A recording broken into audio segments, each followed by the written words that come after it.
9 Creepiest Unsolved Rest Stop Mysteries of All Time. Number 9. The Blind River Rest Stop Murders. In 1991, Gordon Jackie McAllister, an elderly couple from Lindsay, Ontario, decided to go on a road trip in their motor home, eventually stopping to spend the night at a remote rest stop near the town of Blind River. Shortly after midnight on June 28, the couple was awakened by a knock on their door by an unidentified man claiming to be with the police. When the door was opened, a long-haired man burst inside, wielding a .22 caliber rifle and 20-gauge shotgun, demanding that the McAllisters hand over their valuables. After they complied with his demands, the assailant opened fire. Jackie was killed instantly, but the wounded Gord managed to flee the motor home. Gord hid underneath the motor home for cover, but before the killer could find him, another car pulled into the rest stop. It was driven by a 29-year-old man named Brian Major, who was immediately shot to death. Afterward, the gunman jumped into a van and fled the scene. Gord was able to make it to the road and flag down a passing truck for help, and he eventually provided police with a detailed description of the suspect. The case remained cold until 1999, when DNA technology linked a former police officer named Ronald Glenn West with the unsolved murders of 2 Toronto women in 1970. There is some suspicion that West might also have been responsible for the murders of Jackie McAllister and Brian Major, since he lived near Blind River at the time, and West's wife once remarked that the composite sketch of the suspect resembled her husband in a wig. However, the currently incarcerated West has never been conclusively linked to the Blind River rest stop murders, which remain unsolved. Number 8. The Murder of Jane Snow. On May 15, 1979, 31-year-old nurse Jane Snow left her home in Grand Rapids, Michigan, along with her 2 young sons, aged 8 and 9. That evening, Jane was driving northbound on Interstate 75 when she decided to pull over at the Loon Lake Rest area, just outside of Gaylord. Jane headed for the ladies' room while her sons used the men's room.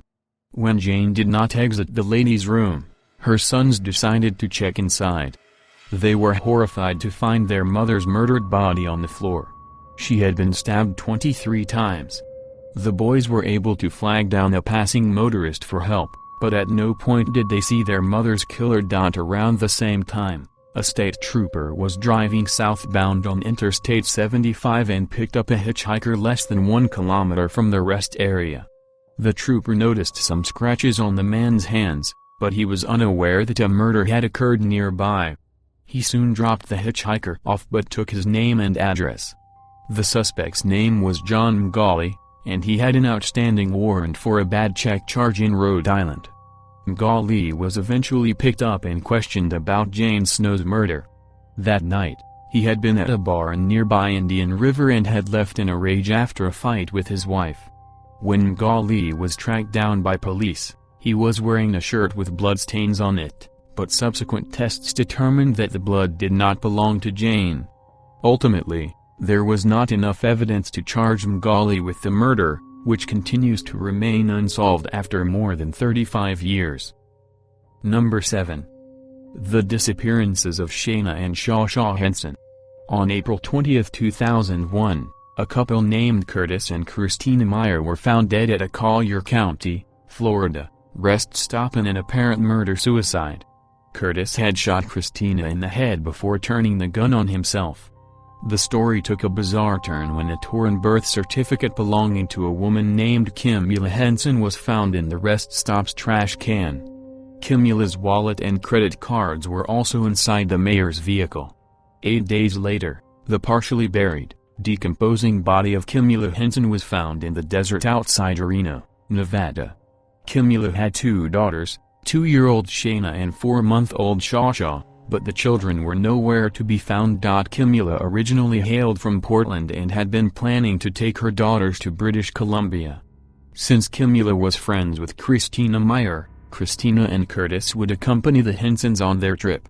On April 4, they all traveled to Sacramento so Kimula could pick up her birth certificate.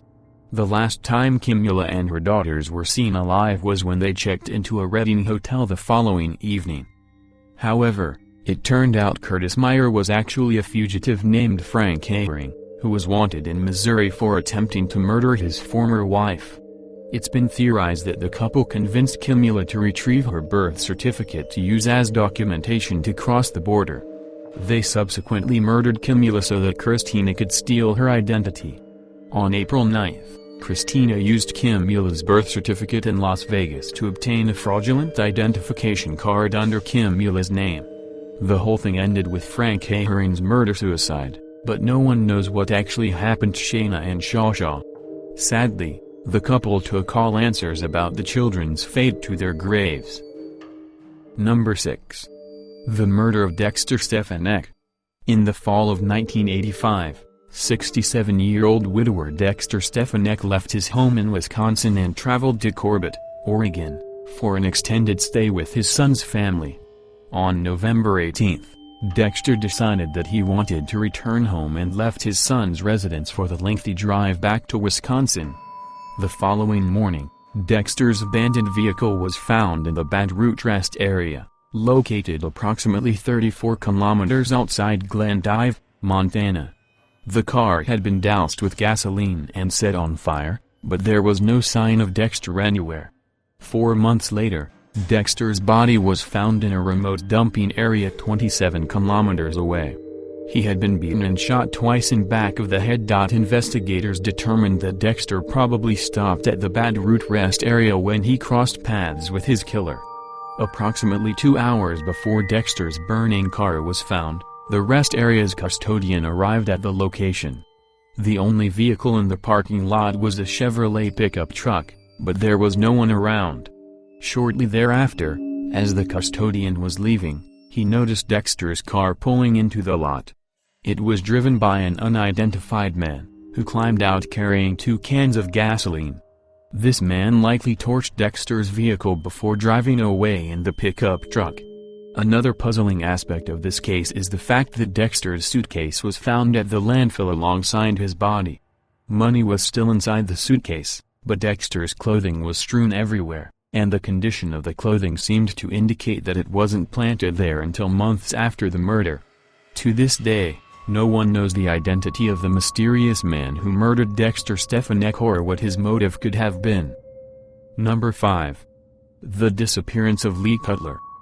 On October 20, 2007, 18-year-old high school senior Lee Cutler was scheduled for a noon shift at a clothing store in his hometown of Buffalo Grove, Illinois. He never showed up and did not return home that night. The following day, Lee's car was found nearly 300 kilometers away at a rest area near Baraboo, Wisconsin. There was no sign of Lee, but the vehicle contained an admission receipt from Kettle Moraine State Park. It was time-stamped from the previous afternoon, indicating that Lee went there after leaving Buffalo Grove, but no one knows why he traveled to Baraboo. On the same day he disappeared, Lee was captured on surveillance footage at a Walmart, purchasing some cold medicine and a bottle of pain medication. This empty pill bottle, along with several of Lee's personal belongings, was eventually recovered next to the Baraboo River. Lee's pants were submerged in the water, and they contained his wallet, ID, and car keys. However, a search of the Baraboo River failed to turn up Lee's body, and since fallen trees had created an obstruction in the water, it could not have flowed very far. A letter to Lee's mother was also found in which Lee wrote, "Finally, I'll get to sleep," raising fears about a possible suicide. This letter just happened to be inside a copy of the book Into the Wild, which chronicled the story of a disillusioned young man named Christopher McCandless. McCandless perished after venturing out into the Alaskan wilderness, and there is speculation that Lee might have followed his lead and met a similar fate. However, no trace of Lee Cutler has ever been found. Number 4. The murder of Xavier Baligant. In the summer of 2011, Xavier Baligant, a 29-year-old divorced father from Ponticelles, Belgium, took his 2 young children on a camping trip in the Rhône-Alpes region of France. At approximately 2:00 a.m. on July 19, Xavier and his children were traveling home when he decided to pull over at the Malvax rest area in the French Alps. Xavier went to use the restroom while his sleeping children remained in the vehicle, Shortly thereafter, an employee from a motorway operating company heard some gunshots as he passed by. He investigated the rest area and found Xavier's body in front of one of the toilets. He had been shot 4 times, but the killer was nowhere to be found. At the time of the murder, there were several truck drivers parked at a rest area on the other side the motorway. They were questioned and tested for gunshot residue on their hands, but all of them came up negative. Xavier had injuries on his hands, which indicated a struggle with his killer before his death. There were numerous theories about Xavier's murder, including that he was the victim of a contract killing or of a random, failed carjacking. 1 year later, a British tourist named Saad al-Hili was ambushed and shot to death in his car on a remote road in the French Alps. Saad's wife and mother-in-law were also killed, but the 2 al-Hili children survived the attack. Since the shootings occurred less than 160 kilometers from each other, this led to speculation that both murders were committed by a tourist-hating serial killer. However, no definitive connection has ever been found between the 2 crimes, which are both still unsolved. Number 3. The Willow Patch Rest Stop Suicide. On the morning of January 25, 1984, a 1968 Chevrolet Bel Air was found at the Willow Patch Rest Stop in White Pine County, Nevada. The decomposing body of a white male estimated to be in his 40s was in the front seat. The obvious cause of death was carbon monoxide poisoning, as a rubber hose had been connected to the vehicle's exhaust pipe and ran through the passenger side window. The deceased victim carried no identification, but there was a suicide note which appeared to be written in the form of a prayer and was signed J. He also had $201.40 in his wallet, and the note requested that the money be donated to the Mormon Church. It appeared that the man had made a deliberate attempt to conceal his identity.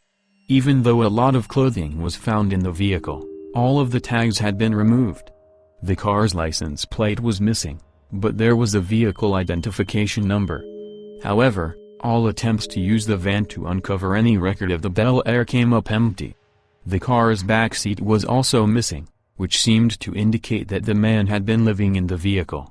The most unique piece of evidence was a homemade electric component box in the glove compartment. It had leads connected to the starter and was most likely a timing device used to automatically turn off the vehicle. Even though investigators had plenty of clues to go on, they have never been able to find out anything about Jay or his decision to take his own life. Number 2. The disappearance of David Lovely. In the summer of 1985, Jackie Albert was planning to make a cross-country move from California to Massachusetts.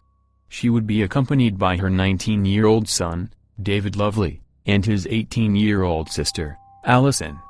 The family loaded all of their belongings into a moving truck, but David wanted to make the entire journey on his motorcycle. While his mother and sister traveled in the truck, David followed closely behind them. Things went smoothly until they stopped in Evanston, Wyoming, on August 5. David told his family that he needed to get some repairs done on his motorcycle but agreed to meet them at a nearby rest area. When Jackie and Allison arrived at the rest area later that day, David was not there. Even after they spent the entire night at the location, David never showed up. The family soon learned that David's aunt received a phone call from him. According to David, his motorcycle had broken down, so he pushed it to a truck stop in Fort Bridger and encountered a rough-looking man on a Harley-Davidson. Even though David was initially afraid of him, the man actually wound up fixing the motorcycle, so David planned to rejoin his family. This would be the last anyone ever heard from him. 9 days later, David's motorcycle was found on an isolated dirt road. The keys were in the ignition, the tank was half full, and the motorcycle appeared to be in good condition. David's knapsack and books were also found on the ground beside it. Other than the phone call to his aunt, there have been no confirmed sightings of David Lovely after he separated from his family, and he remains missing 30 years later. Number 1. The murder of Father Reynaldo Rivera. On the evening of August 7, 1982, a Catholic priest, Father Reynaldo Rivera, received a phone call at the rectory of St. Francis Cathedral in Santa Fe. The caller said his name was Michael Carmelo and that he immediately required the services of a priest to administer last rites to a dying individual. Carmelo claimed that he was calling from a rest stop near the town of Waldo and that Father Rivera should meet him there. Rivera complied with the caller's request and left the rectory, but this would be the last time he was seen alive. 3 days later, Father Rivera's body was found on a remote road approximately 5 kilometers from the rest stop. He had been shot to death. Rivera's car was later found at another rest stop near the town of Grants, and the vehicle was wiped clean of physical evidence. The only thing taken from Rivera was his last rites kit, and a check of the name Michael Carmelo came up empty. The motive for the crime is unknown, and it's unlikely that Father Rivera was specifically targeted, as it was only by complete chance that Rivera happened to answer the phone at the rectory that night. There is some speculation that Rivera's murder might be connected to the 1984 disappearance of another Catholic priest, Father John Kerrigan. Father Kerrigan went missing shortly after being transferred to Ronan, Montana, amid allegations of child sexual abuse. Even though Kerrigan's body was never recovered, his car was found abandoned, and there was a large amount of blood, indicating foul play. While no conclusive connection has been established between the two crimes, there are enough similarities to suggest that Father Rivera and Father Kerrigan might have been murdered by the same person. If you enjoy video, please subscribe my channel. Thanks for watching.